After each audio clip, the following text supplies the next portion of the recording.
AIRS is an instrument that flies on a NASA satellite in Earth orbit and collects data about Earth's atmosphere. What we're seeing in this animation, made with real data from the AIRS instrument, is temperature at about 3,000 feet above the surface of the Earth. Dark purple are coldest and red is warmest. The animation runs from early December 2013 through the first week of 2014. The polar vortex is a region of very cold air that forms in the northern hemisphere over the Arctic in wintertime. The reason it's so cold is that this is a region that gets no sunlight at all for the entire winter season. A similar vortex forms in the southern hemisphere in their winter.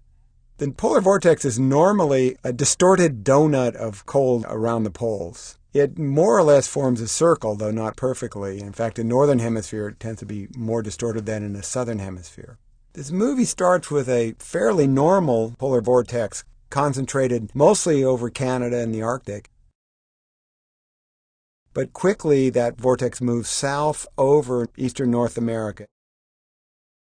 And toward the end of the movie, you see that it becomes very elongated with a big purple slash across the entire North Pole, with that pool of cold air now sitting throughout the eastern United States, and you can see unusually low temperatures down into northern Florida.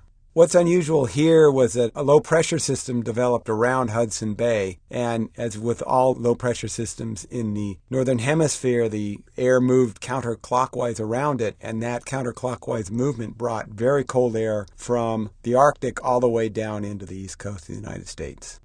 The polar vortex doesn't act alone. The jet stream is actually closely associated with it. In the northern hemisphere, the jet stream is a band of very strong winds that move from west to east and extend around the entire globe at middle latitudes. And the jet stream always bounds the polar vortex to the south. What was unusual here, obviously, is that the jet moved so far southward and brought with it that air. As cold air moved south, it broke records throughout the eastern United States, as much as 40 degrees below normal. And cold air extended as far as the normally warm Gulf of Mexico and northern Florida.